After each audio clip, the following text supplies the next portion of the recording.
안녕하세요, 구독자 여러분. 구독과 좋아요는 채널 운영에 큰 힘이 됩니다. 안녕하세요. 저는 50대 식당을 운영하고 있는 여성입니다.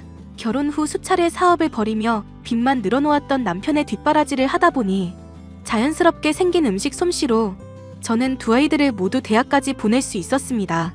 우리 가족이 최선을 다해 행복하게 살 생각으로 하루도 쉬지 않고 일한 결과 꿈에 그리던 아파트를 대출 없이 살 수 있게 되었고, 우리 가족을 발목을 잡던 빚도 어느 정도 청산을 할 수 있게 되자 드디어 사람답게 살 것 같더군요.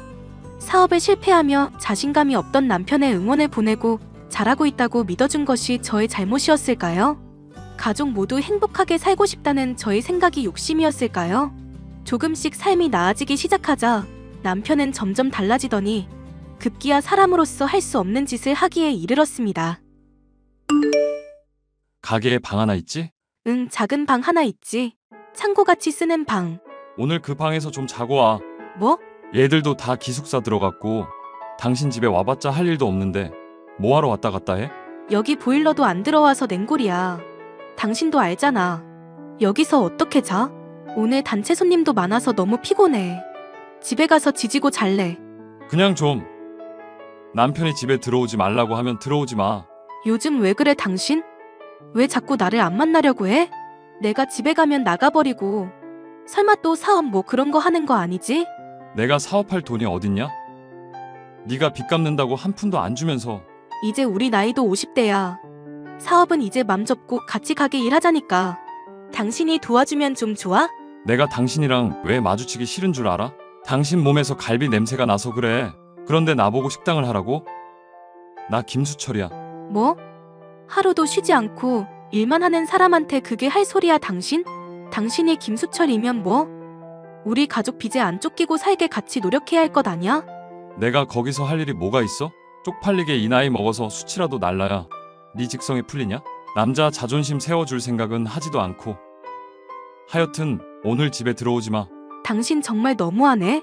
갈비 쩐내가 집안에서 풍기면 내가 그냥 짜증이 난다고.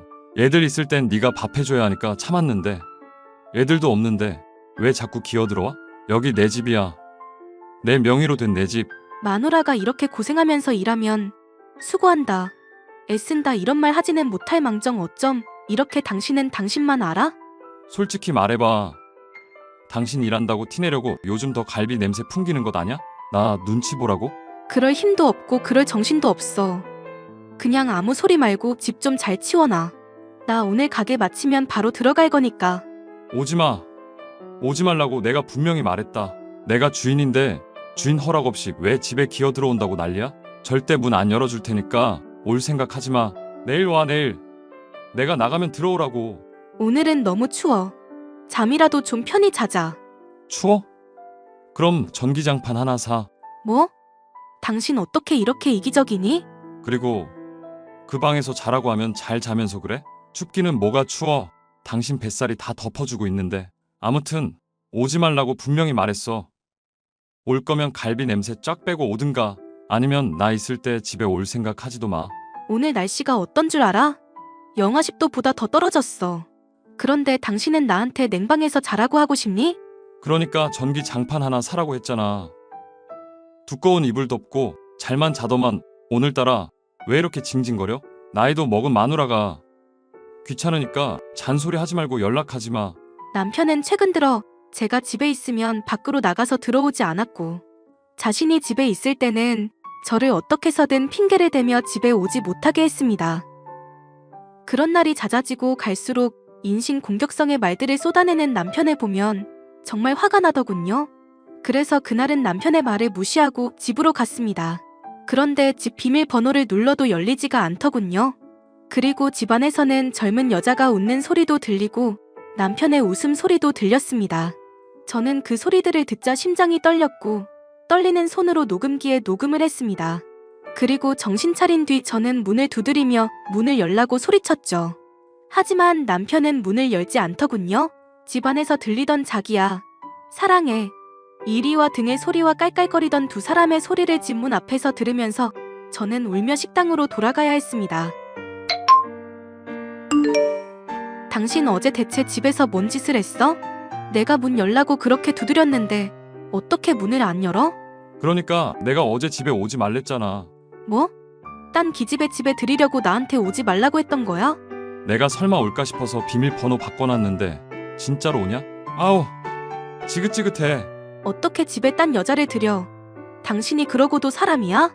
그 여자랑 놀아나려고 나보고 냉방에서 쪼그려 자라고 했어? 당신이 어떻게 나한테 그래? 그동안 수고했어. 나도 알아. 네가 빚도 갚았다는 거.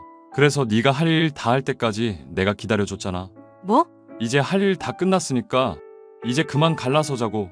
당신 진짜 바람났구나. 아주 단단히 바람이 났어. 바람? 바람은 그저 스쳐 지나가는 거고요. 아줌마, 나 이 여자 사랑해. 이 여자만 만나면 내가 남자가 돼. 남자? 웃기고 자빠졌네. 이봐, 너같이 더럽게 억세고 상스러운 갈비집 아줌마하고는 차원이 다르다고. 너 올해 몇 살이냐? 60? 65? 얘는 30대야. 뭐? 당신이 그러고도 애들 아빠야? 애들 앞에서도 그렇게 한번 말해봐. 내가 새 각시 얻어서 새로 시작하겠다는데 애들이 뭐라고 해?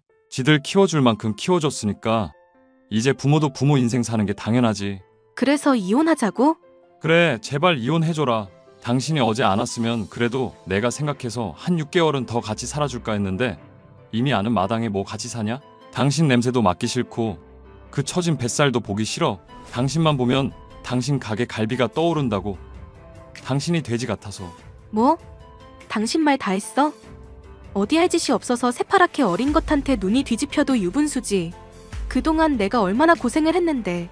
그래서 뭐? 이혼 안 해준다고? 끝까지 물고 늘어진다고? 개자식아, 네가 사람이야? 됐고요. 이미 다 알게 됐으니까 그냥 말해줄게. 내 새각시가 아이를 가졌어요. 이 폐경기 아줌마야. 뭐? 그러니까 제발 이혼해달라고. 당신이 낳지도 못했던 아들 낳을 수 있는 여자니까 제발 좀 이혼해줘. 당신이 번 돈 당신이 다 가져. 어차피 빚 갚느라 돈 한 푼 남은 거 없을 텐데 알아서 살라고. 집은 내 명이니까 기억해두고. 바람 펴도 유분수지. 어떻게 임신을 시켜? 이 미친 거사. 너 애들한테 부끄럽지도 않냐? 애들한테 부끄러울지 몰라도 내 어머니한테는 효도했으니까 됐지. 뭐라고? 어머님도 다 알고 계신다고? 이미 몇 번 만났어. 8개월 후면 애도 나오는데 그 전에 정리해야 할 것 아냐? 빨리 당신 오시면 다 가져가줘. 내 새각시 짐 들어와야 하니까. 혹시나 했지만 차마 믿고 싶지 않았던 남편의 불륜 소식보다 더 기막힌 것은 바로 상간녀의 임신 소식이었습니다. 이런 기막힌 일이 생기고 있을 줄 꿈에도 모르고 매일같이 일만 했던 지난 날이 후회가 되고 원망이 되더군요. 내가 이혼해주면 그 두 사람은 행복하게 애 낳고 살겠구나 싶은 생각을 할 때마다 피가 거꾸로 솟았고 이혼은 절대 해주지 말아야겠다고 다짐을 했습니다. 수차례 가게로 찾아오고 전하고 문자고 이혼을 요구하는 남편에게 이혼은 안 할 거라고, 애 호적에 올릴 일 없을 거라고 말했습니다. 그런데 이혼을 요구하는 남편보다 더욱 저를 힘들게 한 사람은 시어머니였습니다. 그리고 저는 시어머니의 끔찍한 태도에 정신을 차리게 되었습니다. 애미야, 너 대체 뭐 하자는 거냐? 애비가 이혼을 해달라는데도 이렇게 끝까지 안 해주는 저희가 뭐냐? 누구 좋으라고 이혼을 헤어놓고 좋으라고. 저는 절대 이혼 못해요. 내가 누구 때문에 이렇게 고생을 하면서 살았는데. 말이 나왔으니 말인데 대체 네가 뭔 고생을 했단 말이냐? 남편 뒷바라지 좀 한 거? 그거 마누라가 됐으면 응당해야 할 일이 아니냐? 뭐라고요? 응당할 일이요? 어머님 아들이 얼마나 많은 빚을 만들었는지 알기나 하세요? 그래서 뭐 부부가 같이 합심해서 갚아나가는 것이 맞지. 어머님, 그렇게 고생을 해서 빚을 없앴더니 이제 와서 딴 기집애랑 바람이 났다고요. 그것도 모자라 애까지 임신을 시켰는데 저보고 그냥 이혼을 하라고요? 네가 낳지도 못한 아들 걔가 낳아주면 나야 고맙다. 내가 너 딸 둘 낳을 때 뭐라 했냐? 셋째 낳으라고 했지. 없는 집에서 어떻게 자식을 셋이나 키워요? 어머님 아들은 집구석에서 놀고 있거나 사업으로 빚이나 지는데 어머님은 어떻게 저한테 이렇게 말을 하세요? 나는 이런 거 저런 거 모르겠고 우리 집 대가 안 끊길 수 있다니까. 괜찮다. 그리고 걔가 참 참하다. 너가 보면 알 거다. 뭐라고요? 너는 이제 그냥 할머니잖냐. 걔는 나이가 31살이랬나 32살이랬나? 아무튼 애비랑도 나이가 차이 나니 이번에 딸이어도 또 낳을 수 있지 않겠냐? 그래서 저보고 이혼해서 둘이 잘 살라고 행복이라도 빌어주라는 건가요? 왜 못해? 네가 해주면 얼마나 좋냐? 너 이렇게 이혼 싫다고 어거지 부릴 거면 애라도 호적에 올려라. 네? 옛날에는 첫째 부인, 둘째 부인 다 그랬어. 걔가 어려서 말도 잘 들을 텐데 그럼 네가 같이 데리고 살든가. 어머님, 그게 말이에요? 이혼하기 싫으면 네가 애비 세각시까지 책임을 져. 이미 너는 식당에서 살고 걔들은 아파트에서 살고 있는데 네가 어쩔 거냐? 네가 객식구야. 우긴다고 될 일이 아니라고. 정말 어머님이나 어머님 아들이나 너무 뻔뻔하네요. 어머님은 같은 여자면서 어떻게 이런 말들 아무렇지 않게 할 수가 있어요?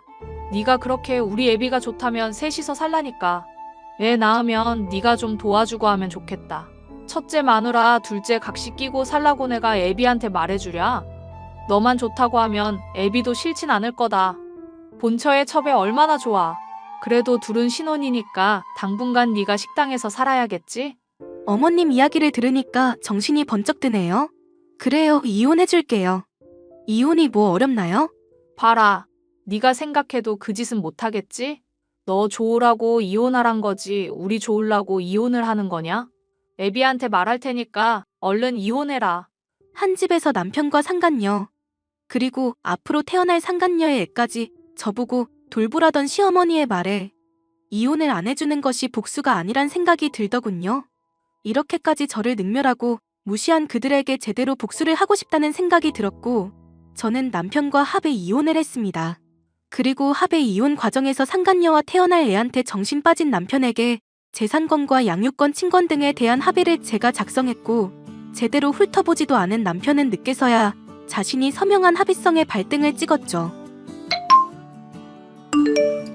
당신 이게 뭐야? 지금 우리 집에 부동산이 왔다 갔는데 이게 다 뭐냐고. 그 집 내가 내놨어. 이번에 새로 분양받은 아파트 들어가려면 아파트 하나는 처분해야겠길래. 뭐? 분양받은 아파트? 그건 또 뭔 소리야? 나 이번에 40평대 아파트 분양받았어. 당신이 돈이 어디 있어서? 빚 갚느라 돈 한 푼 없잖아. 너 뭔 짓을 한 거야? 아니, 내가 당신 빚을 왜 갚아? 뭐? 그동안 놀면서 아무것도 안 하고 빚도 나 몰라라 했으니 자신이 신용 불량자여도 세상 불편한 게 없었지? 그러니까 아무것도 모르지. 대체 뭔 소리야? 당신 빚 그대로야. 뭐? 그때 마침 아파트 분양도 받은 상태라 중도금 내야 해서 차라리 아파트를 분양받아서 팔고 빚을 한 번에 처분해야겠다 싶어서 중도금 냈었거든. 뭐?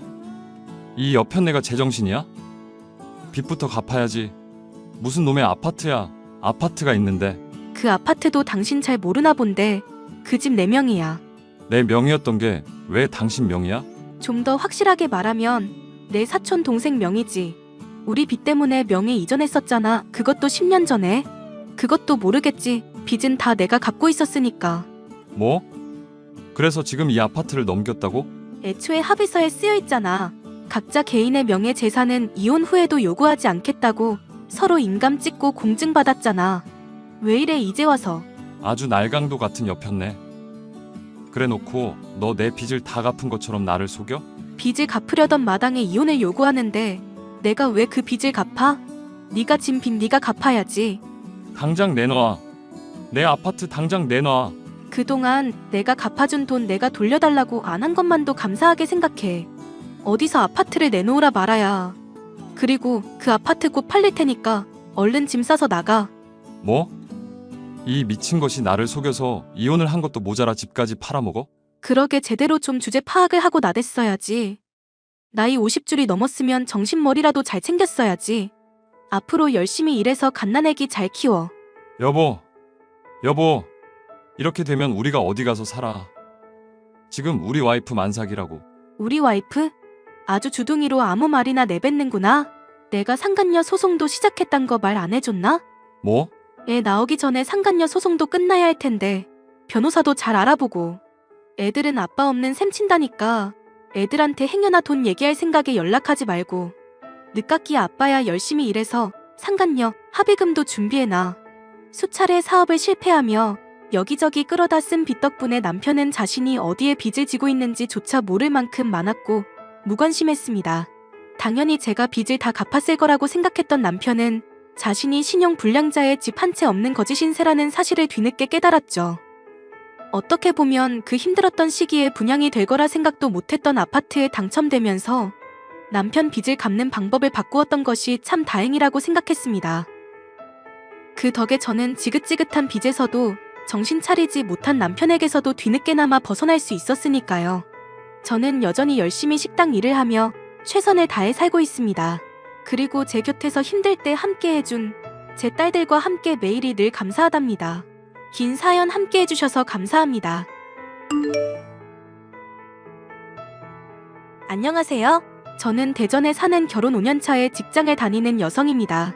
얼마 전 저는 청천벽력과도 같은 소식이 들려왔습니다. 친정 엄마의 건강이 악화되었다는 소식이었죠. 결혼 후 멀리 산다는 이유로 부모님을 자주 찾아뵙지도 못했던 저는 뒤늦게 후회가 밀려왔고 친정 엄마의 건강을 다시 회복하기 위해 최선을 다하고자 했습니다. 그런데 당장 믿고 의지하고 싶었던 남편이 돌연 돌변을 하더군요.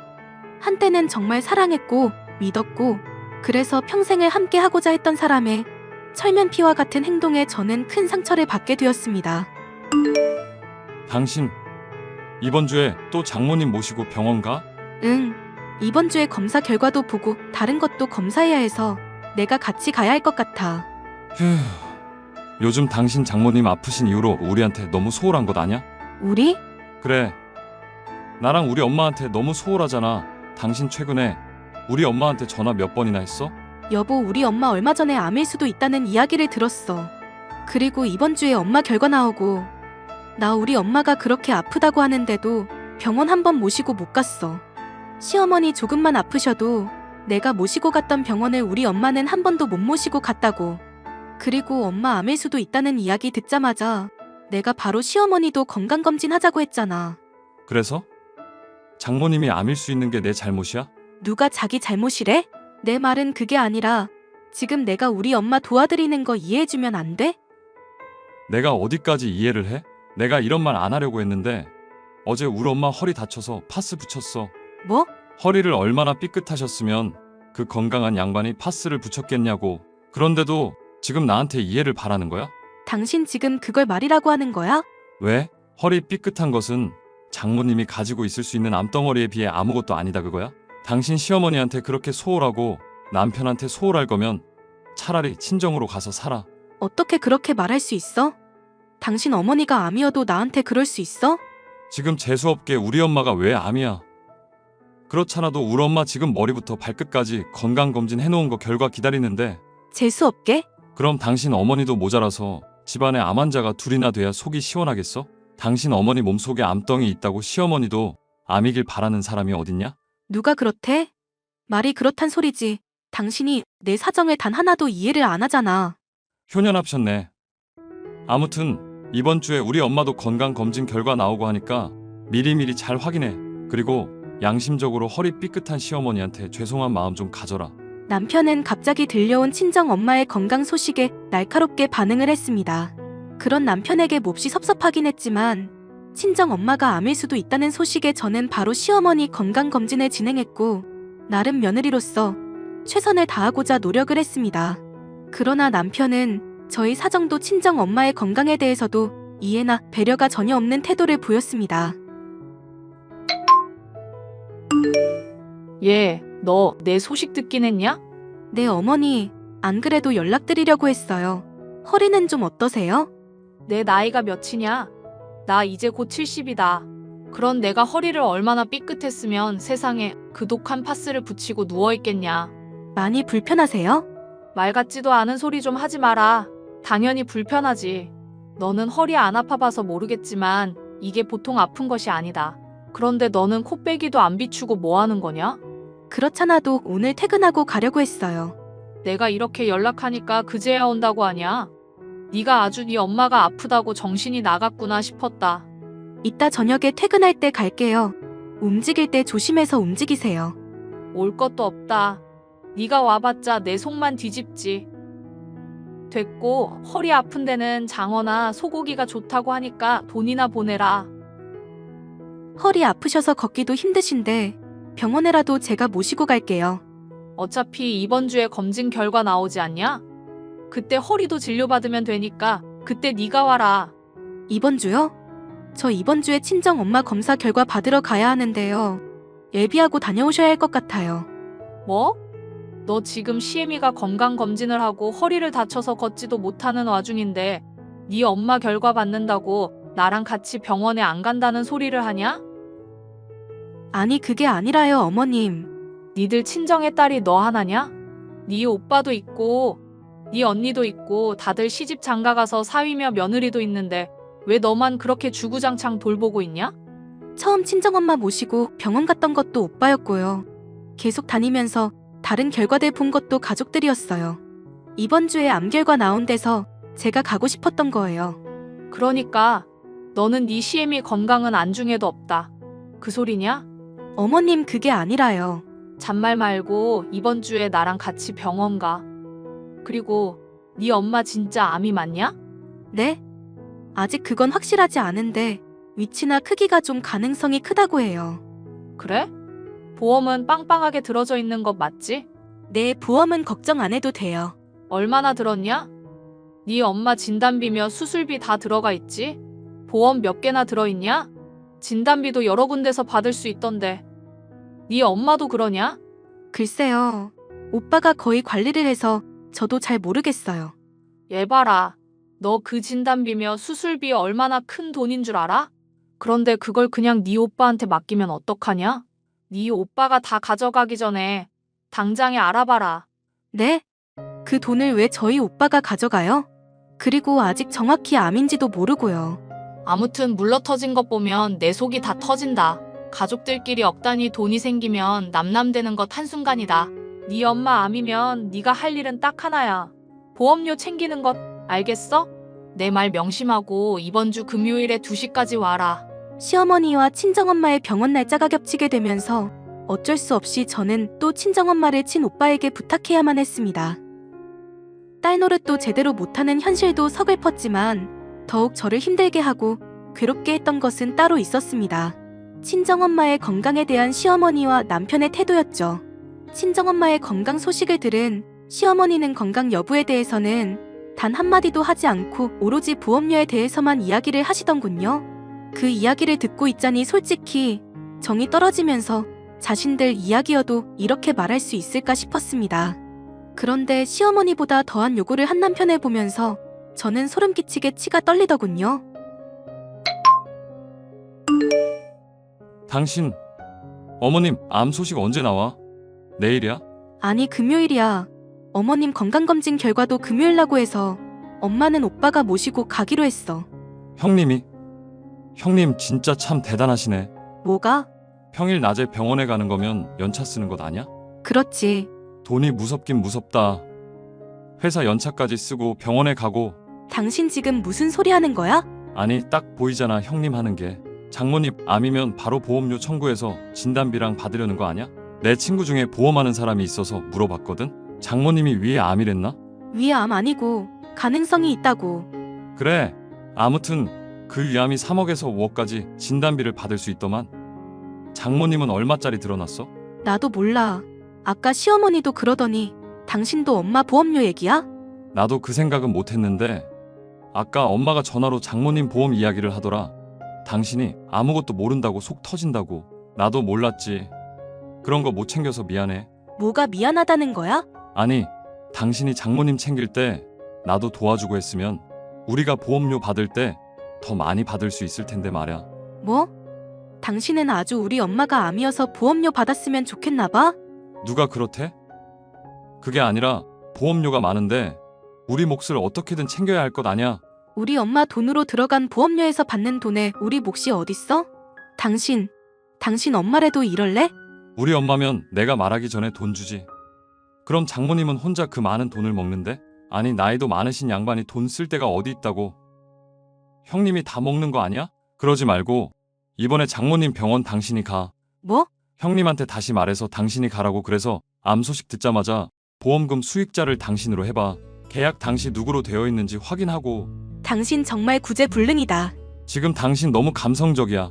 장모님이 암이라고 해도 솔직히 우리나라 의료 기술이 얼마나 발전됐냐? 100% 낫는다고. 그러면 돈을 먼저 확실히 해야지. 나 차도 바꿔야 하는데. 차를 바꾼다고? 우리 엄마 보험금 받아서? 그래. 일단 어머님 진단금 얼마야? 수술비랑 다 확인해봐. 아마 내 생각엔 5억은 넘을걸? 장모님 보험 하나는 기가 막히게 들어놨잖아. 이 정도면 당신은 지금 우리 엄마 암이길 고사 지내야 돼. 형님이 다 가져가기 전에 우리 몫으로 한 2억 정도는 챙겨와야지. 2억이면 외제차 기깔 나는 걸로 뽑을 수 있잖아. 우리 엄마도 해외 한번 보내드리고. 뭐? 해외? 그럼 내가 나만 생각하는 줄 알았어? 엄마 해외 보내드리고 우리 차 외제차로 뽑고 하면 장모님 치료받는 동안 그 차로 모시고 얼마나 좋냐? 그만 좀 해. 당신 이런 말 아무렇지 않게 하는 거 보면 내가 정말 정이 떨어져. 당신이랑 살고 싶지가 않다고. 뭐? 이게 나만 좋으란 거야? 당신 어머니 수술하고 항암이다 뭐다 병원 들락날락할 때 외제차 타면 얼마나 편하겠어. 당신이 나한테 차를 준다고? 당신 차 키 한 번도 준 적이 없는 주제에 뻔뻔해도 어떻게 이렇게 뻔뻔하냐? 당신 엄마가 암이래도 이렇게 나와? 우리 엄마가 왜 암이야? 얼마나 건강한데. 지 엄마가 약해서 아픈 걸 가지고 난리야. 현실적으로 따지자는 것을. 그만해. 한 번만 더 우리 엄마 보험료 소리하면 그땐 정말 끝이니까. 누가 할 소리. 장모님 암인데 내 앞으로 2억 안 가져오면 당신이야말로 쫓겨날 줄 알아. 지 엄마 모신다고 아주 시댁이고 남편이고 등한시했으면 그에 대한 보상은 해야지. 친정엄마가 암 진단을 받기도 전에 벌써부터 보험료로 외제차를 타고 자기 엄마 해외여행을 보내겠다는 남편의 말을 듣자 저는 당장에 이혼을 하고 싶더군요. 사람의 얼굴로 어떻게 이런 생각들을 하고 저한테 요구를 할 수 있는지 납득이 되지가 않았습니다. 그 후 남편과 냉랭한 관계를 유지하게 되었고 드디어 친정엄마의 검사 결과를 오빠로부터 듣게 되었습니다. 위치와 크기 때문에 암 확률이 높았음에도 악성 종양이 아니라 양성 종양이라 단순히 수술로 제거하면 된다는 감사한 소식에 저는 눈물을 흘렸습니다. 그리고 그 자리를 함께 가지 못한 딸로서 죄스러운 마음뿐이었죠. 그러던 중 예상치 못한 소식을 듣게 되었고 저는 남편과 시모에게 똑같이 되갚아줄 수 있었습니다. 여보 장모님 결과 나왔어? 암 맞지? 혹시 전이도 됐대? 전이가 되면 암이 2개가 되는 건가? 보험료도 2개로 나눠받나? 그것도 알아봐 얼른. 뭐라고? 그게 궁금해서 연락했니? 당연하지. 보험료 제대로 확인하고 2억 꼭 가지고 와. 그러기만 하면 내가 앞으로 장모님 일로 친정에 한 달을 산다 해도 그러라고 할게. 그리고 내가 가만히 생각했는데 외제차로 병원 가는 것은 좀 그렇지? 그냥 당신 차로 다녀. 괜찮지? 그럼 괜찮지. 당신 차 언제 바꿀 거야? 역시 암이 맞구나. 내가 암일 것 같더라고. 당신 엄마 얼굴 색이 흑색이잖아. 내가 진작에 병원 모시고 가고 싶었는데 그럼 더 일찍 차 바꿀 수 있었잖아. 그래? 우리 엄마 얼굴색도 관찰을 했어? 그럼 내가 사위인데 안 그래? 그럼 나 한 1억 7천 그 정도 차로 바꿀까 하는데 어때? 1억 7천? 근데 가능하겠어? 뭐가? 유지비? 걱정 마. 충분히 가능하니까. 당신도 일하는데 뭐가 걱정이야. 아니, 어머님 보험 하나밖에 안 들어서 진단금이 얼마 안 될 텐데 1억 7천만 원 감당할 수 있냐고. 뭐? 그게 무슨 소리야? 당신 어머니 암이래. 그 진단금으로 차 뽑으면 된다고. 뭐? 장난하지 말고 똑바로 말해. 무슨 소리야? 장모님 암 얘기를 하는데 무슨 우리 엄마가 나와. 우리 엄마 암 아니야. 양성이야. 그래서 간단하게 제거술만 해도 돼. 그래서 당신한테 줄 진단금이 없네? 그런데 방금 당신 어머니 암이라는 소리를 들었어. 뭐? 지난번 건강검진 때 조직 검사도 했다며. 그것도 기억을 못하니? 당신 어머니 간암이래. 간암 진단금은 얼마나 되니? 간암? 우리 엄마가? 왜? 당신 엄마가 암이라니까 그제야 뭔가 와닿니? 우리 엄마가 암일 수 있을 땐 눈 하나 깜빡 안 하더니 그래서 우리 엄마 어딨어? 어디 낀 집에 모셔다 드렸지? 간암인 엄마를 어떻게 집에 모셔? 그러고도 네가 며느리야? 네가 사위 짓을 안 하는데 내가 왜 며느리 짓을 해? 나 니네 집 며느리 안 해. 뭐? 그럼 우리 엄마는 어떡하고? 누가 간병해? 네가 해야지. 여보, 왜 그래? 나한테 부탁하려고? 그럼 진단금 2억 가져와. 내가 그때는 한번 생각해볼게. 뭐? 나도 외제차 한번 타고 우리 친정엄마 해외여행 보내드려야지. 당신 장난해? 시어머니가 암인데 어떻게 그딴 소리를 해? 당신 너무 감성적이다. 우리나라 의료기술 발달됐어. 세계 최고 수준이야. 암은 당연히 낫는 거니까 진단금이라도 챙겨야지. 근데 당신 어머니 보험은 있는 거 맞아? 보험도 없으면 정말 당신 난감하겠다. 혼자 살면서 아픈 엄마 모시려면. 뭐? 그럼 내가 당신이랑 계속 살 줄 알았어? 나 당신이랑 안 살아. 내가 정말 죽고 싶을 만큼 힘들 때 당신이 한 짓을 생각하면 피가 거꾸로 솟아. 그러니까 너도 똑같이 느껴봐. 혼자서 엄마 모시면서 잘 살아보라고. 시어머니의 갑작스런 간암 진단을 듣고 저는 솔직히 혼란스러웠습니다.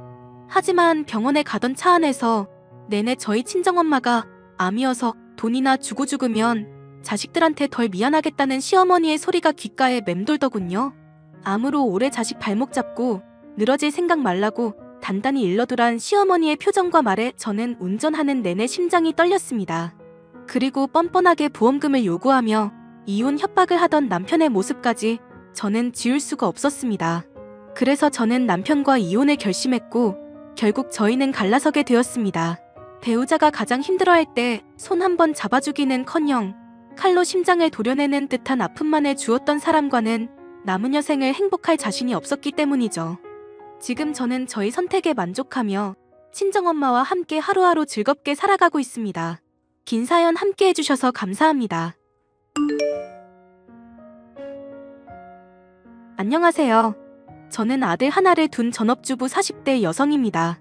제 남편은 감정 기복이 별로 없고 무뚝뚝한 성격이지만 가정에 충실한 타입이어서 결혼 생활 중 큰 갈등은 없었습니다.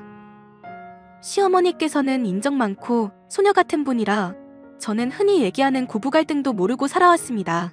그런데 결혼할 때는 생각지도 못했던 복병이 등장해 결혼 생활 내내 저를 힘들게 했는데 그 사람은 바로 남편의 누나였습니다. 시누이만 똑바로 살았다면 제가 이런 사연 채널에 글을 보낼 일도 없었을 텐데 사람 일이라는 게 생각대로 되지만은 않더군요. 저처럼 힘들어하시는 분들과 함께 소통하고 싶어서 이렇게 사연을 보내게 되었습니다. 자기야, 나 자기한테 평소에 궁금했던 게 있어. 자기가 대답하기에는 조금 껄끄러울 수도 있지만 그래도 꼭 한 번은 물어보고 싶었어. 뭐가 궁금한데? 얘기해봐. 자기 누나, 그러니까 형님 말야. 어머님이랑 형님의 관계가 살짝 독특하지 않아? 어머님이 형님 말이라면 껌뻑 죽는 것 같은 느낌이야. 형님이 아무리 무리한 부탁을 해도 어머님은 거절하시는 법이 없더라고. 당연히 엄마랑 딸 사이니까 그렇지. 원래 모녀지간은 애틋하잖아. 일반적으로야 그렇지만 어머님과 형님의 관계는 조금 달라. 형님이 자기보다 10살이나 많은데도 어머님은 마치 형님이 초등학생 아이인 것처럼 대하신다니까? 물가에 내놓은 아이처럼 어쩔 줄 몰라 하셔. 자기가 그렇게 얘기하니까 나도 솔직하게 말할게. 사실 누나는 우리 엄마의 아픈 손가락이야. 누나 태어나고 나서 집안이 너무 가난했어서 누나가 잘 먹지를 못했나 봐. 지금으로 따지자면 영양실조 상태였지. 지금도 누나가 누가 봐도 왜소하고 키도 작잖아. 엄마는 그게 본인 탓이라고 생각하고 계셔. 어쩐지 어머님은 형님이 밥 먹는 모습만 봐도 항상 눈가가 촉촉해지시더라고. 그런 일이 있었구나. 심지어 누나가 아직까지 결혼 안 한 것도 엄마 탓이라고 여러 번 말씀하셨어. 그게 왜 어머님 탓이야? 형님 말로는 결혼 직전까지 간 사람들도 여럿 있었는데 도저히 그런 답답한 관계를 참을 수가 없어서 파혼했다고 하셨거든. 형님이 결정한 인생인 거지. 어머님 탓은 아니잖아. 나도 그렇게 생각은 해. 그런데 엄마 입장에서는 누나가 그저 불쌍하고 안쓰러운가 봐. 나 태어나고 나서는 아버지 사업이 잘 돼서 난 잘 먹고 잘 자랐거든. 누나만 보면 항상 미안한 마음뿐이라고 말씀하셨어. 자기는 그런 말 들었을 때 안 서운했어? 어렸을 때는 그런 말 들으면 서운하기도 했는데 성인 되고 나서부터는 나도 독립적으로 살아서 별로 신경 안 썼지. 누나랑 나이 차이도 많이 나고 가까운 사이는 아니었거든. 내가 이런 말까지는 정말 조심스러운데 솔직히 형님이 아직까지도 애처럼 행동하는 면이 있는 건 어머님 탓일 수도 있겠다는 생각이 들어. 기분 울적하다고 회사 그만두고 엄마 카드 한 장 들고 유럽 여행 다녀왔다는 얘기는 정말 쇼킹했거든. 그것도 어머님한테 말 한마디 없이 카드 들고 나갔다면서? 자기가 그걸 어떻게 알고 있어? 형님이 다 말씀해 주셨는걸? 여행 중에 최고로 재밌는 여행은 남의 돈으로 하는 여행이라면서. 그때 너무너무 행복했대. 내 누나지만 너무 부끄럽다.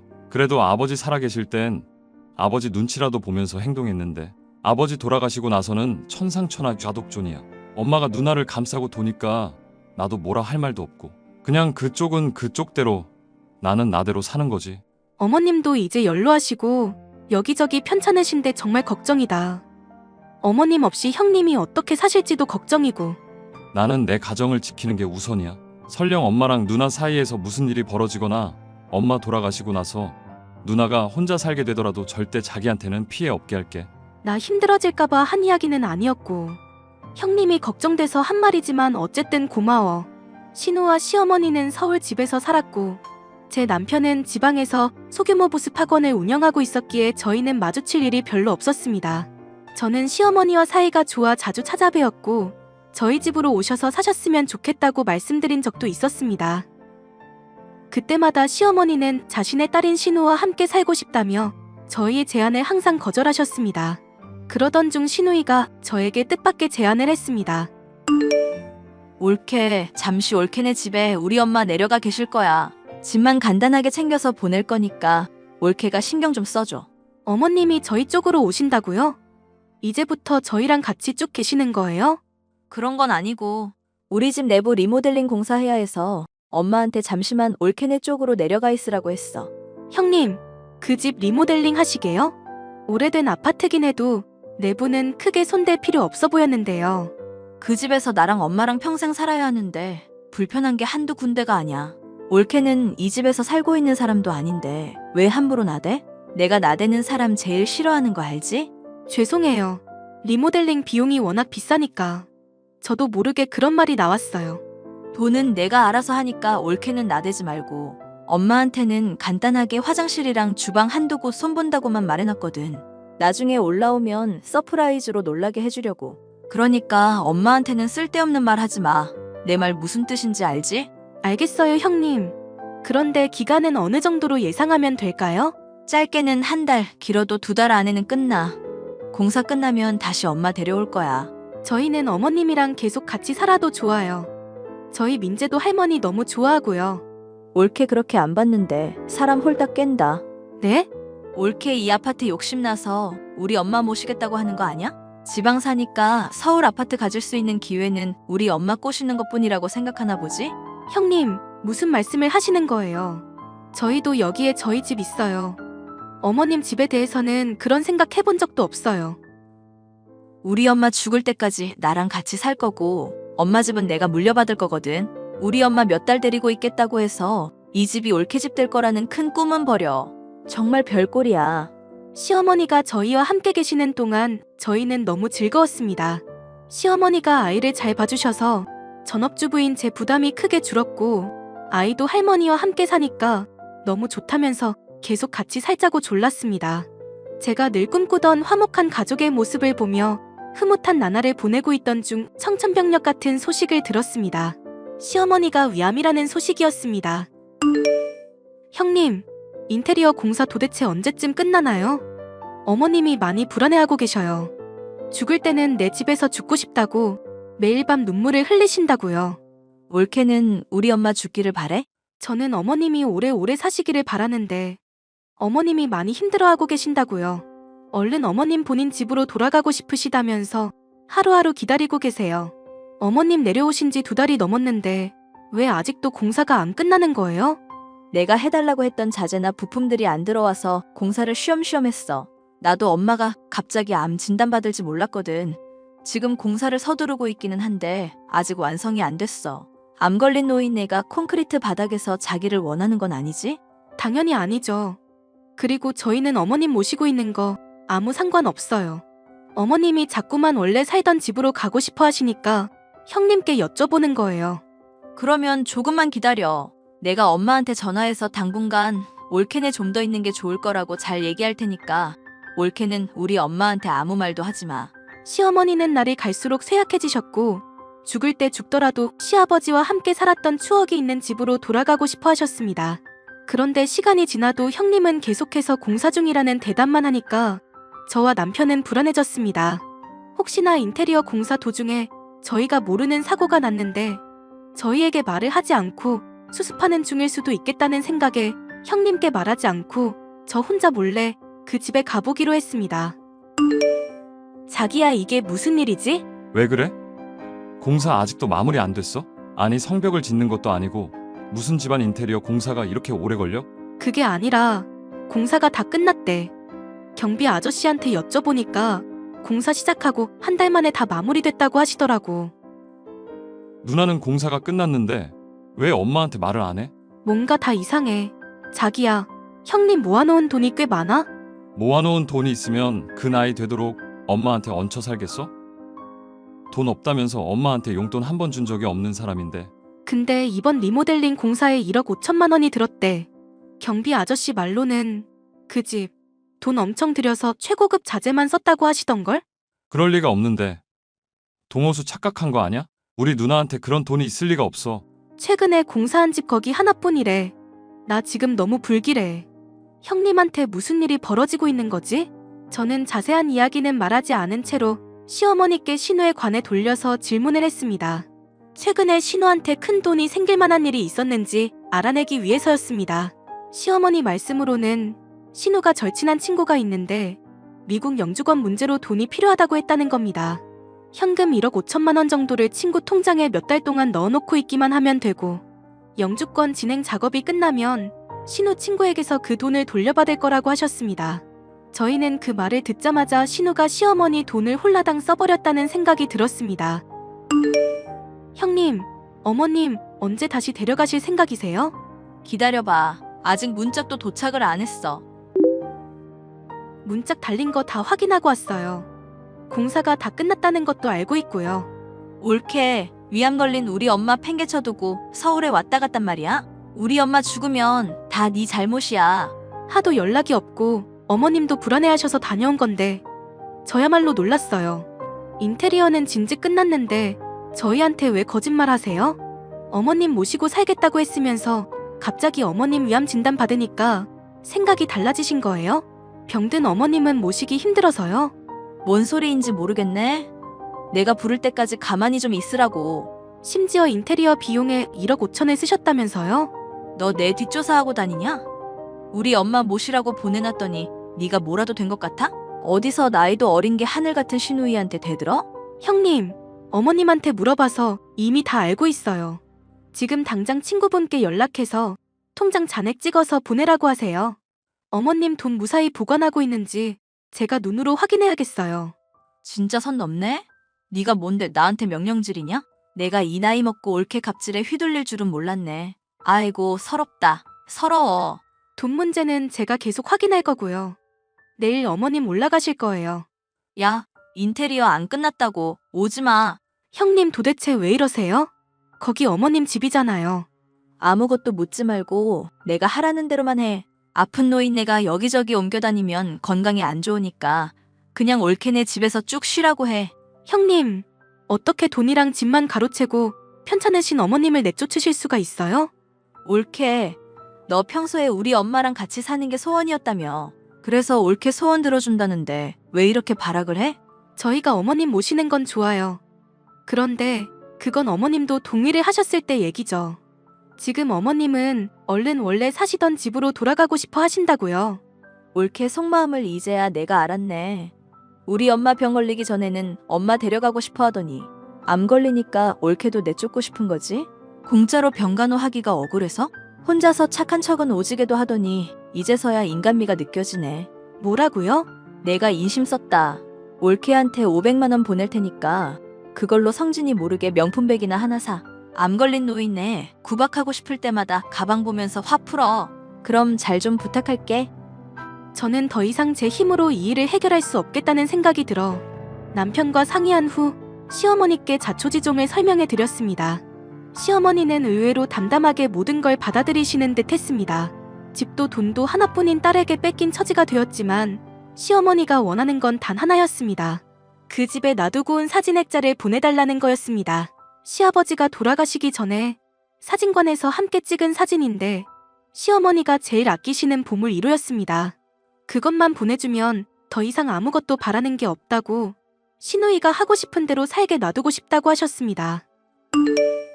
형님, 어제 제가 보내놓은 톡 읽으셨으면서 왜 답이 없으세요? 그거 사실 버렸어. 어머님이랑 아버님 같이 찍은 사진을 어떻게 버리실 수가 있어요? 이 집 인테리어랑 안 어울리게 구질구질하잖아.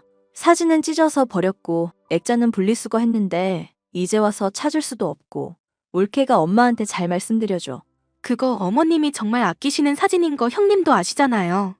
우리 엄마한테 인생 원래 빈손으로 왔다가 빈손으로 떠나는 거라고 전해줘.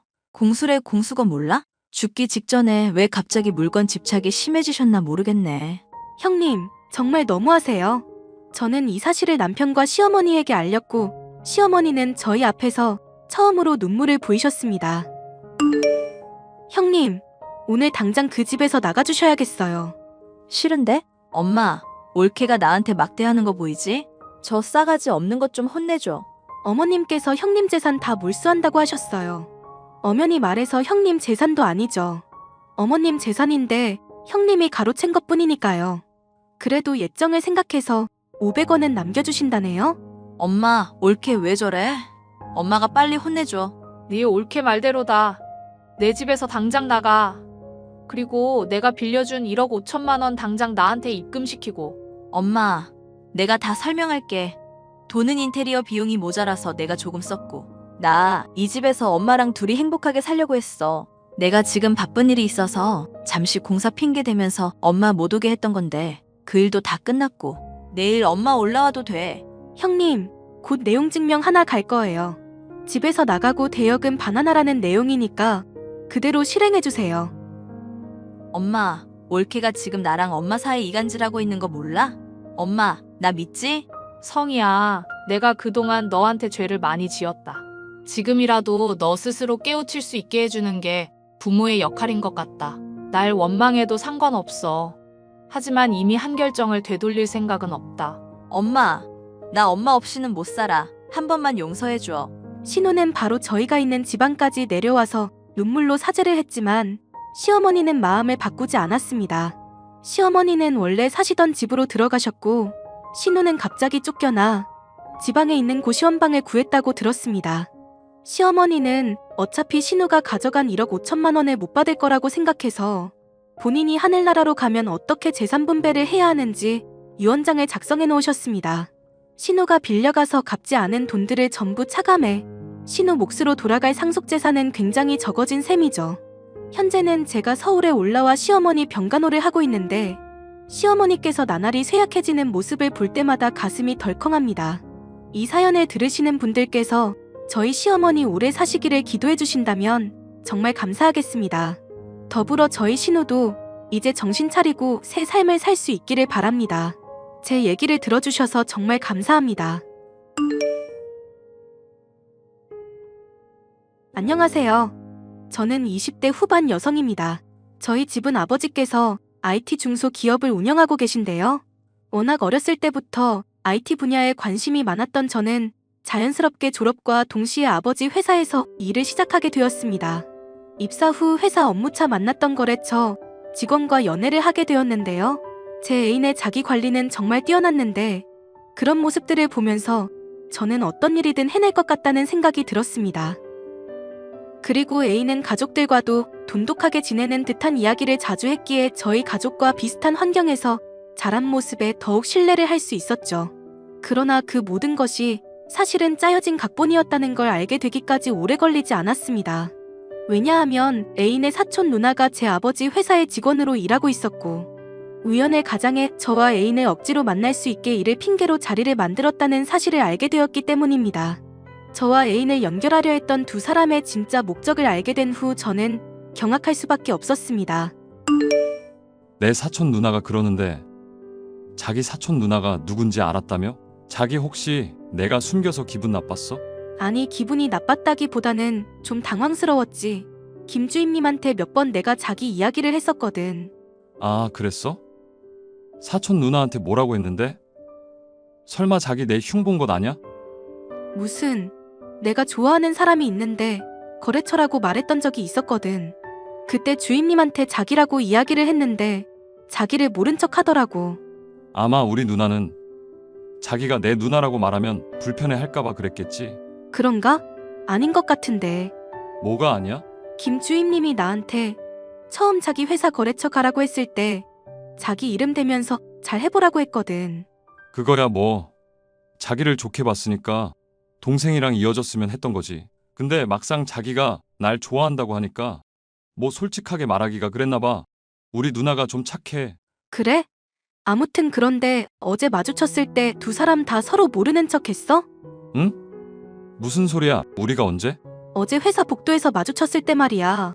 내가 가니까 서로 모르는 척 했잖아. 자기가 우리 남매라는 사실을 알게 된 줄 몰랐으니까 그렇지. 가만 보면 자기는 은근 예민한 것 같아. 우리가 자기한테 일부러 숨긴 것도 아니고 누나랑 내가 사촌이라는 것이 잘못은 아니잖아? 그거야 그렇지. 그냥 내가 만약에 자기 사촌 누나 앞에서 말 실수라도 했어봐. 생각만 해도 싫다. 자기네 가족들 친척까지 다 사이가 좋다고 했잖아. 진작에 좀 나한테 알려주지 그랬어. 누나가 자기를 너무 좋게 봐서 나한테 소개를 시켜주고 싶다고 억지로 연결하려고 했거든.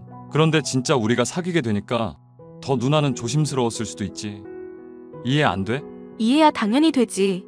이제라도 김 주임님한테 잘 보여야겠다. 지금도 충분하거든요. 그나저나 우리 다음 주면 사귄 지 100일인데 레스토랑 예약할까? 와인 어때? 자기는 가끔씩 다정한 한도가 초과가 된다니까. 나는 100일 생각도 못했는데. 나 또 감동이잖아. 괜히 내 사촌 누나랑 같이 일하는 것 때문에 스트레스 받지 말아줘. 내가 공주처럼 모실 테니까.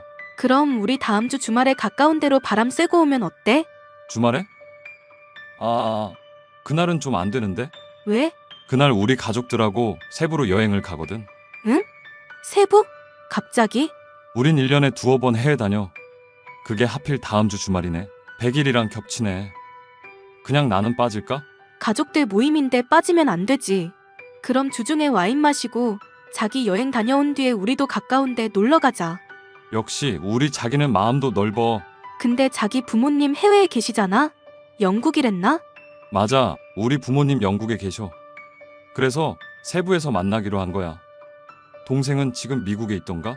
걔는 하도 이 나라 저 나라를 돌아다니면서 일을 하니까. 영국에서 세부로 오시려면 너무 힘드시겠는데? 그럼 부모님을 얼마 만에 보는 거야? 거의 한 5년, 6년 만에 보는 거지?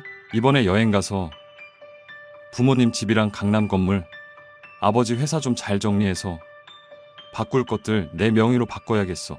아버님이 아직 충분히 일하시는데 왜? 강남 건물 관리 실질적으로 내가 혼자 다 하는데 아버지 명의라 한 번씩 법적인 부분에서 걸리더라고. 뭐야 그런 게 어딨어? 아버님, 어머님도 이런 사이면 좋아하시지 않겠어? 뭐? 사위? 나랑 곧 결혼하려고? 그럼 내가 나이가 30이 넘었는데 설마 우리 자기랑 연애만 하겠어? 조만간 아버님이랑 뵙고 인사랑 드리고 싶어. 기왕 말 나온 김에 나 세부 가서 부모님께 자기 이야기 드리고 나도 인사드리자. 어때? 그래도 괜찮은데 우리 아직 3개월밖에 안 만났으니까 천천히 해도 될 것 같아. 자기야, 나 이제 아버지 회사로 옮길 거야. 일 배울 만큼 배웠고 아버지 회사 맡아서 하려면 정신 없을 거야. 그 전에 자기랑도 확실히 딱 정하고 싶어. 알았어. 세부 가족 여행부터 다녀오고 우리 100일 여행도 다녀오고 그 다음에 하자고. 회사에 애인의 사촌 누나가 있었다는 사실을 알게 된 저는 미리 말하지 않았다는 사실에 조금 의아했지만 애인의 말을 들어보니 사촌 누나의 입장도 이해가 돼서 더 이상 신경을 쓰지 않았습니다. 그리고 100일을 앞둔 저와 애인은 여행을 계획했고 애인은 결혼에 대한 생각을 처음으로 밝히기도 했죠. 애인이 그만큼 나와의 관계에 있어 진지하게 생각을 하고 있다는 것을 알게 된 후 저는 부모님께 연애 중이라는 사실을 알렸고 애인에게 가족여행을 다녀온 뒤에 저희 부모님을 만나자고 했습니다. 애인은 저희 부모님을 만나자고 하자 무척이나 기뻐했고 자신이 사랑하는 여자의 부모님께도 최선을 다하고 싶다고 이야기를 하더군요. 하지만 그 모든 것이 새빨간 거짓말이었다는 것을 알게 되는 데는 오래 걸리지 않았습니다. 자기야 혹시 김주임님도 세부 갔다는데 알고 있어? 응? 뭐? 우리 사촌 누나가 세부에 간다고? 누가 그래? 방금 같이 일하는 친구가 말해줬어. 김주임님도 남자친구랑 세부로 여행 갔다고. 남자친구? 자기도 몰랐구나. 김주임님 남자친구 있대. 결혼도 한다고 그랬다는데? 아직 가족들한테는 안 알렸나 보다. 아, 그런가 봐. 나도 처음 듣는 소린데? 자기도 세부로 가족 여행 가는데 김주임님도 남자친구랑 여행 간다니까 신기하다. 세부 작은데 만나는 것 아니야? 연락해봐. 사촌 누나 남자친구도 한번 보고. 그래야겠네. 우리 누나가 남자 보는 눈이 있나 한번 봐야겠다. 내가 한번 누나한테 연락해 볼게. 김주임님도 3박 5일로 여행 간다고 했다더라. 완전 자기 가족들하고 똑같아. 참 자기 호텔 어디라고 했지? 우리 호텔? 왜? 땡땡땡 호텔 맞지? 엊그제 거기라고 했잖아. 응, 맞아. 왜? 대박. 가족들은 뭔가 사촌이라도 통하나? 김주임님도 남자친구랑 거기 호텔 잡았대. 아니, 자기는 어떻게 그렇게 우리 사촌 누나 여행에 대해 다 알아? 나도 모르는데. 같이 일하는 친구가 알려줬어. 김주임님이 인스타에 올렸다던데? 누나는 나이가 몇 살인데 인스타 같은 걸 하고 있는 거야. 왜? 나도 하는데? 우리 공주님이야. 아직 20대잖아요. 그런 게 어딨냐. 자기는 왜 인스타를 안 해? 그런 거 귀찮아. 없는 것들이 허세 부리려고 올리는 사진들 같아서 싫어. 담배 피우면서 금팔찌 차고 다리 꼬고 사진 찍는 것들 제일 이해 안 돼. 하긴 나도 그런 허세는 싫어. 그리고 자기는 담배도 안 피우잖아. 인스타 같은 곳은 다 루저들이 그냥 보여주고 싶어서 발악하는 곳이라니까? 그래도 추억할 수도 있고 좋은 곳 공유도 하고 좋아. 나도 자기랑 연애한 거 사진 올리고 싶기도 한데. 내 얼굴은 스티커 붙여줘. 나는 나 모르는 사람들이 내 얼굴 보고 평가하고 말하는 거 딱 질색이야. 그래서 그냥 안 올리고 있거든요. 역시 우리 공주는 생각이 깊어. 자기야, 나 곧 출국해. 세부 도착하면 연락할게. 응, 알았어. 김주임님 만나면 남자친구랑 술 마시더라도 적당히 마시고 좋은 사람인지도 자기가 봐주고. 그래. 가족끼리 여행을 간다던 남자친구와 공교롭게도 사촌 누나의 여행지와 호텔까지 갔다는 사실을 알게 되었습니다. 그때까지만 해도 동남아 여행지나 호텔이 다 비슷하기 때문에 가능한 일이라고 대수롭지 않게 여겼습니다. 하지만 이 모든 것이 저만 모르는 두 사람의 은밀한 관계의 연속이라는 것을 알게 되면서 모든 것이 무너지고 말았습니다. 야, 대박. 김주임님 방금 인스타에 사진 업로드했거든? 대박이야. 완전 좋아. 너도 나중에 네 남친이랑 여행 가. 내 남친도 거기로 여행 갔다니까. 맞다. 가족 여행 갔댔지? 근데 김주임님이 간 호텔은 가족 단위보다 연인, 허니문으로 더 많이 선호하는 호텔이라던데? 호텔이 뭐 다 거기서 거기지. 그런 게 어딨냐? 아니, 여기 호텔이 허니문일 때 엄청 서비스가 좋기로 유명하대. 그래? 얼마나 좋은데? 봐봐. 김주임님 인스타에서 내가 가고 싶어서 스샷 찍어놨거든. 보내줄게. 와, 여기 진짜 좋다. 대박. 김주임님 몸매도 장난 아니네. 그치? 남친 얼굴도 보인다. 뭐? 어디? 호텔룸 거울샷 봐봐. 확대하면 보여. 진짜네? 남친이 연하 같지 않아. 김주임님 다 가진 사람이었어. 근데 엊그제 나는 박 대리님한테 김주임님 결혼했단 말을 들었다? 아버지한테 너 그런 말 들어본 적 있어? 아니, 처음 듣는데. 우리 아빠 회사 사람들 이야기 나랑은 안 하거든. 역시 사장님이네. 박 대리님이 잘못 알았나? 이렇게 인스타에 허니문 같다고 썼는데 말야. 뭐가 뭔지 모르겠네. 김주임님이 결혼했다고 누가 그랬다고? 박 대리님이 지난번에 김주임님이 증명서 발급받는 거 우연히 봤는데 배우자가 있었다고 본 것 같다고 지나가는 말로 하더라고. 그래? 너 왜 그래? 아니야.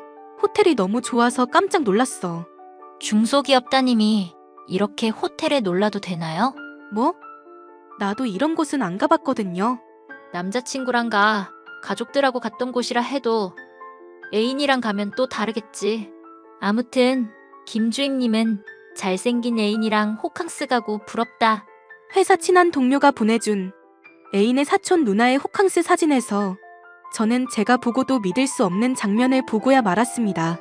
바로 속옷만 입고 담배를 피우고 있는 제 애인의 모습이었습니다. 거울 정면 사진을 찍은 김주임의 모습은 가족끼리 보일 수 없을 정도로 야한 비키니 차림이었고요.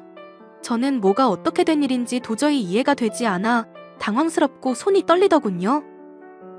그 와중에 김주임이 결혼한 것 같다는 이야기가 생각이 났고 저는 급하게 직원들 서류를 찾아봤습니다.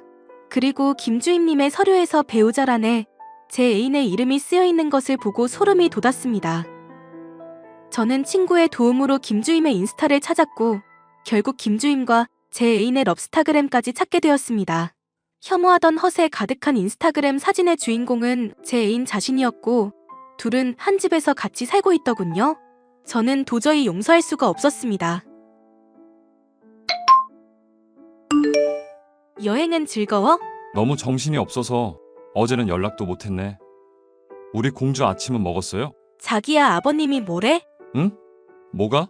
강남 건물이랑 회사 자기가 받는 걸로 할 거라며. 그거 아버지가 결혼하면 바로 그렇게 하래.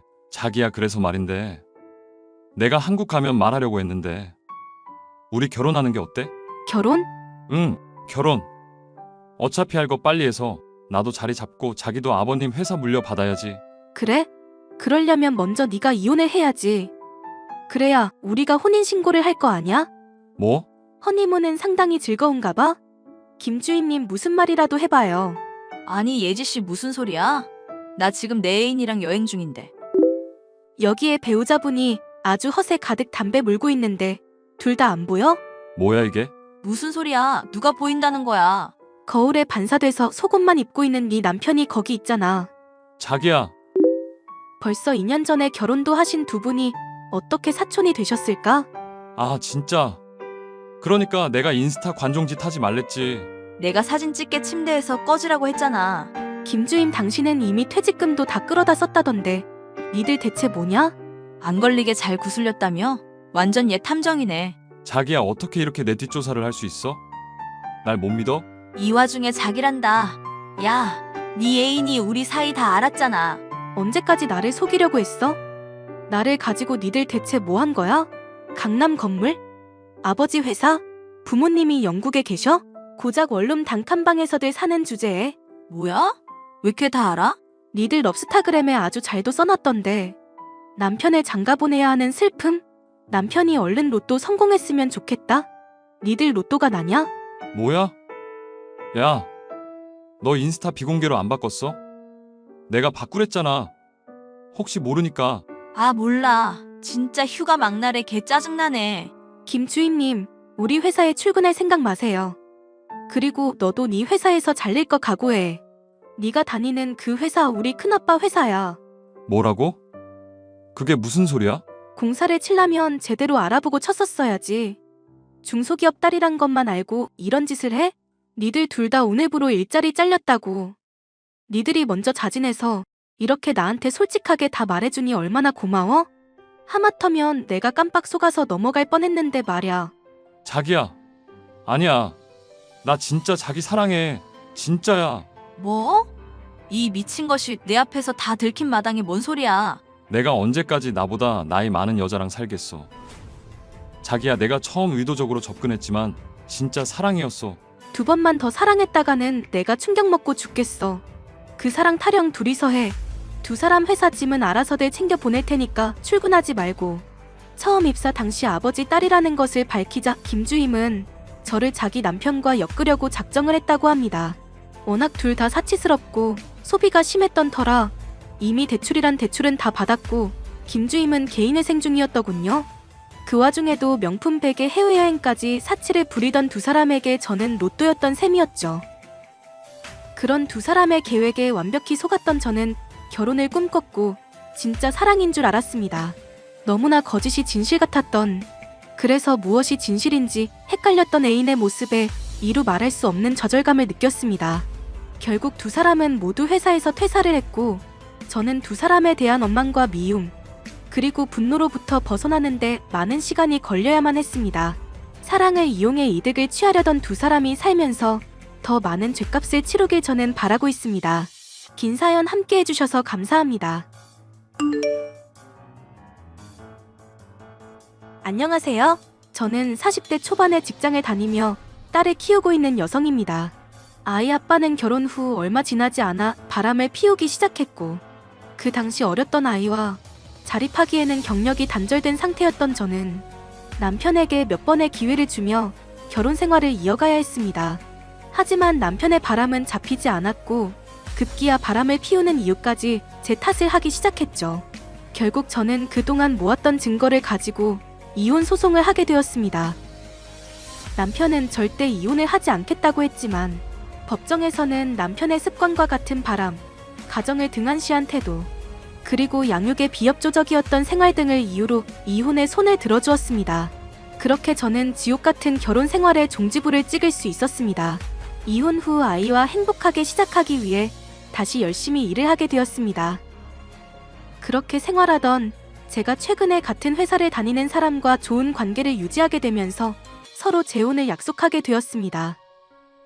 그런데 이름만 들어도 소름 돋는 전 남편이 저의 재혼 소식에 말도 안 되는 짓을 하면서 저를 괴롭히기 시작했습니다. 내가 애한테 물어봤는데 당신 늦은 시간에 퇴근하면 애를 방치한다며? 그게 무슨 소리야? 회사 일이 늦게 끝나는 것 아닌 이상 나 우리 애 혼자 저녁 먹게 둔 적도 없어. 그렇게 애를 사랑하는 애미가 세상에 지 새끼를 데리고 딴 놈이랑 연애질을 하냐? 네가 그러고도 애 엄마야? 당신이 할 말은 아니지. 당신이 우리 딸 태어났을 때부터 밥 먹듯이 한 짓이 바로 바람이었어. 이 여자 저 여자 수시로 바꿔가며 만났던 사람이 지금 누굴 보고 그딴 소리를 해? 내가 그렇게 바람을 폈던 것은 그만큼 내가 외로웠던 거라고 했잖아. 아직도 이해가 안 돼? 그래서 지금 너는 잘했다는 거냐? 내가 뭘 잘못했는데? 네 딸 앞에서 부끄럽지도 않냐? 뭐라고? 어디 감히 우리 딸을 네 입에 함부로 올려. 당신이야말로 양육비나 주면서 말해. 아주 사진에 보면 좋은 곳도 많이 다니면서 왜 양육비는 안 보내? 너 그놈이랑 연애하면서 돈 쓸 텐데 내가 미쳤다고 너한테 양육비를 주냐? 애한테 이상한 소리 할 생각 말고 양육비 얘기할 거 아니면 연락 좀 하지 마. 내가 너 재혼 허락할 것 같아? 뭐? 당신이 뭔데 내 재혼을 허락하고 말고야? 당신이 내 아빠야? 내가 당신 남편인데 내 허락 없이 어떻게 재혼을 해? 입은 삐뚤어졌어도 말은 바로 하라고 했어. 당신은 내 전 남편이지. 그러니까 한 번 남편이면 영원한 남편이지. 감히 지금 내가 이렇게 시퍼렇게 두 눈을 뜨고 있는데 어떤 놈한테 시집을 가겠단 소리야. 나는 절대로 용납 못해. 당신 용납 따위 필요 없어. 당신이 뭔데 그딴 소리를 해? 우리가 서류상 남이라고 해서 진짜 남이야? 당신은 내 거야. 내가 그 증거들만 안 걸렸어도 절대 당신이랑 이혼 안 했다고. 뭐? 더러운 소리 좀 작작해. 당신은 내 조강지처인데 어떻게 조강지처가 딴 놈이랑 사는 것을 허락해? 세상 천지에 그런 놈이 어딨어? 당신 요즘 만나는 여자 있잖아. 그 여자가 당신 이러는 거 알기나 해? 걔는 그냥 내가 취미 삼아 사귀는 애고 당신은 본처잖아. 절대로 나는 재혼 허락 못하니까 재혼 꿈도 꾸지 마. 그리고 애도 딸린 아줌마가 남자에 환장한 것도 아니고 이혼한 지 얼마나 됐다고 벌써 딴 놈한테 기어 들어가려고 하냐? 우리 이혼한 지 5년이 다 됐어. 그리고 당신이 내 재혼을 허락하고 말고 할 주제도 안 된다고. 차라리 애 양육비나 주면서 말해라. 양육비? 헤어져. 그럼 줄게. 뭐라고? 이혼하고 딱 3번 줘놓고 이제 와서 헤어지면 준다고? 이번에 내가 만난 애가 돈이 좀 있어. 걔가 우리 딸 양육비도 책임져 준대. 언제 철들래? 언제? 그렇게 남의 등 쳐먹고 살고 싶어? 내가 월급쟁이인데 나 쓸 돈도 없는데 애 양육비를 어떻게 줘? 그러지 말고 차라리 우리 다시 합치자. 뭐? 지금 만나는 여자는? 걔야 그냥 내 용돈 버리고 걔는 그냥 내 알바라고 생각해. 당신 그 정도는 이해할 수 있어야지. 걔네 집이 돈이 많아. 잘하면 나 사업도 할 수 있어. 그 아가씨는 당신 이혼남인 건 알아? 그런 게 다 무슨 소용이야? 어린 것이 나한테 미쳐 있는데 내가 이 정도야. 이런 남편이 다시 합치자고 하면 감사합니다 하는 거라고. 말 같은 소리를 해. 말 조금만 더 섞으면 나까지 쓰레기 같아지니까 그만 좀 해. 우리 서로 사랑하잖아. 우리 서로 뜨겁잖아. 내가 당신 받아준다고 하니까 다시 설렜잖아. 당신 나만 보며 설레잖아. 그놈이랑 할 짓 안 할 짓 다 했겠지만 내가 이해해준다고. 더러운 소리 좀 그만해. 또 한 번 나한테 연락해서 이딴 소리 하면 나 절대 용납 못해. 알겠어? 앞으로 내 연락 잘 받아. 지금처럼 막 피하면 양육비는 절대 한 푼도 안 나가. 제대로나 주면서 협박해. 말 같은 소리를 해야 내가 당신이랑 대화를 하지. 우리 애가 지금 몇 살인지나 알아? 애는 네가 키우는 것 아냐? 왜 남자 만나서 환장하니까 애 키우는 것도 귀찮냐? 애도 싫고 그놈한테만 붙어있고 싶고 그러냐고. 당신 한 번만 더 나한테 이렇게 연락하면 나 그때는 가만히 안 있어. 알겠어? 이혼 후 갚아나가야 할 빚이 산더미라는 이유로 양육비조차 주지 않고 있던 남편은 제 재혼 소식을 듣고는 난리를 쳤습니다. 남편은 여전히 제가 자신의 와이프라고 생각을 하고 있었고 소름 돋게도 제게 자신과의 재혼을 요구하더군요. 현재 만나는 여자가 있는 상태에서도 당당하게 재혼을 요구하는 모습에 저는 더 이상 대화를 섞고 싶지 않았습니다. 진희 씨, 요즘 별일 없는 거죠? 아이랑 다 괜찮죠? 네, 별일 없는데 왜 그러세요? 회사에서도 매일 보면서. 아니, 제가 어제 그제 이상한 메시지를 받아서 영 찝찝해서요. 네? 무슨 메시지요? 누군지 모르겠는데 저한테 진희 씨랑 헤어지라고, 안 헤어지면 진희 씨 딸이 어떻게 될지 아무도 모른다는 협박성 메시지를 받았어요. 뭐라고요? 누가요? 전화를 해도 안 받고 누구냐고 물어도 답이 없길래 한 번만 더 이런 협박 문자 보내면 경찰에 신고한다고 했더니 더 이상 메시지는 안 오더라고요. 혹시 전화번호가 어떻게 돼요? 왜요? 의심 가는 사람이 있어요? 실은 전 남편이 어떻게 알았는지 재혼하냐고 며칠 전에 연락이 왔거든요. 전 남편일지도 모르겠다 싶어서요. 설마 아무리 그래도 전 처가 재혼할 사람한테 이렇게 협박 메시지를 보낼까요? 그 사람은 그러고도 남아요. 자기가 바람을 펴도 와이프 자리는 저 하나라고 생각했던 사람이니까요. 정말 뻔뻔한 사람이네요. 제가 전화번호 알려줄게요. 이 번호인데 전 남편 전화번호 맞아요? 네, 맞아요. 미안해요. 정말 어처구니가 없네요. 어떻게 우식 씨 연락처를 알아냈는지. 아이 만났을 때 휴대폰을 봤을 수도 있죠. 아이 본 지도 오래되었는데 물어봤나 봐요. 아이한테는 뭐라 하지 마세요. 그러면 아빠가 이런 짓을 할 거라고 생각도 못했을 텐데요. 다시 또 연락이 오면 제가 단호하게 말하겠습니다. 걱정 마세요. 제게 일방적으로 재혼을 반대한다며 난리를 쳤던 전 남편은 아이를 통해 저의 재혼 상대자 연락처를 알아냈더군요. 아이를 가지고 협박을 하며 저와 헤어지라는 메시지를 몇 번이나 보냈던 전 남편의 모습에 저는 기가 막혔습니다. 어떻게 아이 아빠가 아이의 생명을 가지고 협박을 할 수 있을지 치가 떨리더군요. 저는 이대로 있다가는 큰일이 생길 수도 있다는 생각에 이혼 당시 찾았던 변호사를 만나 접근 금지 등에 대해 상의를 하게 되었습니다. 전 남편이 실제로 이와 같은 행동을 할지는 미지수이지만 제가 재혼을 하기 위해서는 보다 확실하게 전 남편을 끊어내는 것이 필요해 보였기 때문입니다.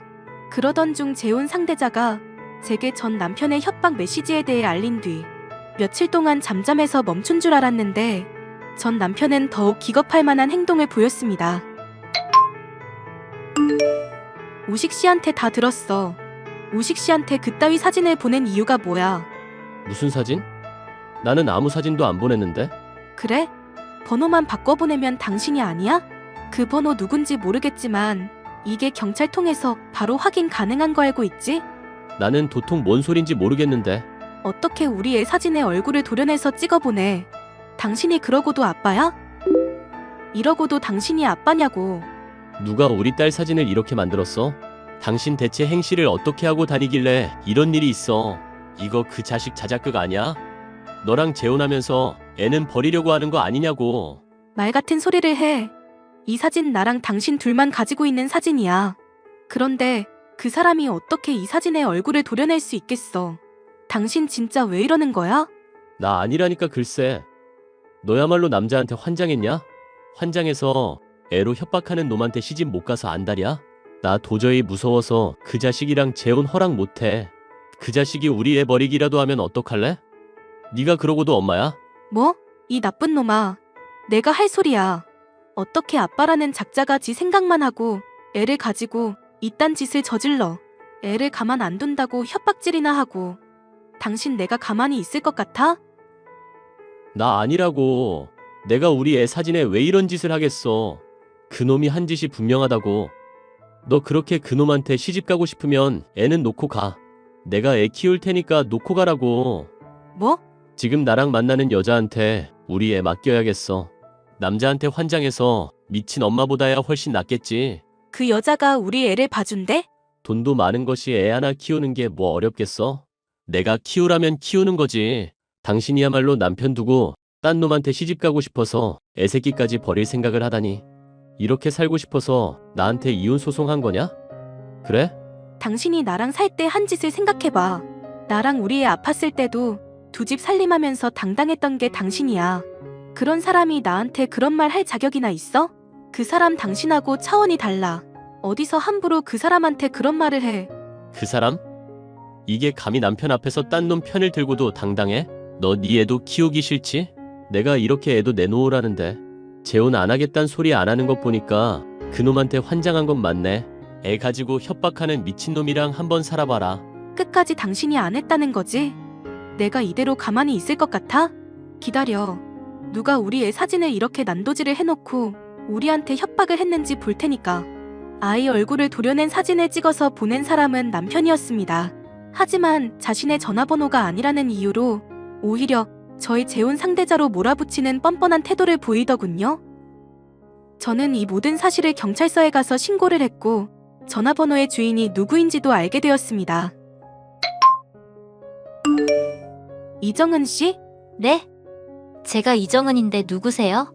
당신 이 단톡방은 뭐야? 이정은 씨, 아직 경찰서에서 연락이 안 갔나 보네요? 제가 고소했는데. 고소요? 당신이 누군데 나를 고소해? 뭐 때문에 고소를 해? 당신이 내 재혼할 사람한테 우리 애 사진 보냈잖아. 네? 무슨 소리예요? 전 당신이 누군지도 모르는데? 오빠, 이게 무슨 말인지 알아? 정은아 일단 기다려봐. 당신 뭐 하는 거야? 당신? 무슨 소리야? 이 여자가 왜 오빠 당신이야? 저 이 남자 전 처해요.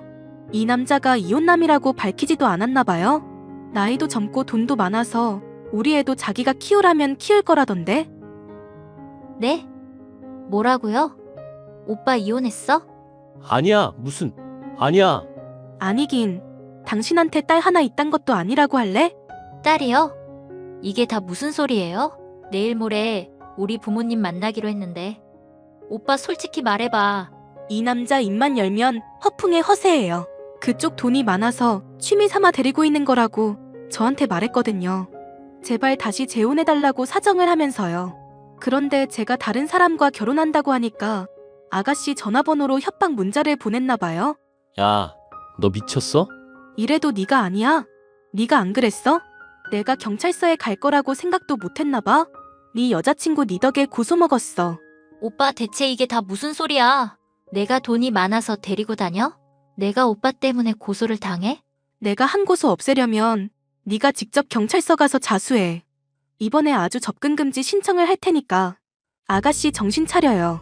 이 사람 저랑 결혼 생활한 3년 동안 단 한 번도 여자가 없던 적이 없어요.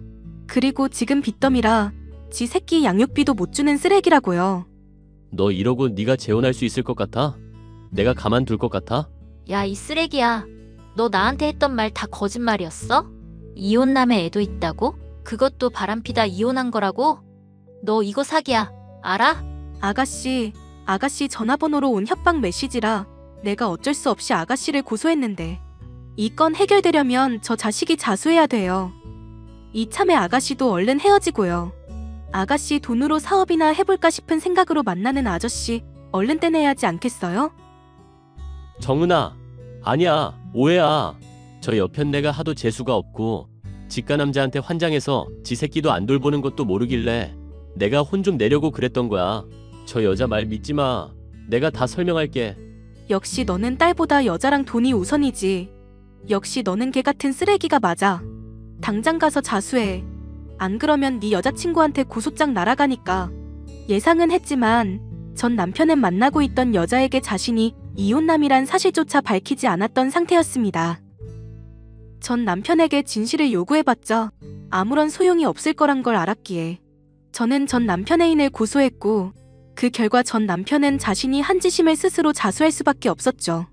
그리고 전 남편을 상대로 저와 제 딸의 안전이 위협될 수 있기 때문에 저는 접근 금지 신청을 했고 전 남편은 애인과 헤어진 뒤 지방으로 내려갔다고 전해 들었습니다. 저는 지금 재혼을 약속했던 사람과 결혼을 준비하고 있습니다. 아이도 안정적으로 새로운 가족에 적응을 하고 있고요. 이혼 후에도 지긋지긋하게 저를 괴롭혔던 전 남편으로부터 영원히 헤어질 수 있어서 참 다행이라고 생각하며 새롭게 완성된 저희 가족이 행복했으면 좋겠습니다. 긴 사연 함께 해주셔서 감사합니다.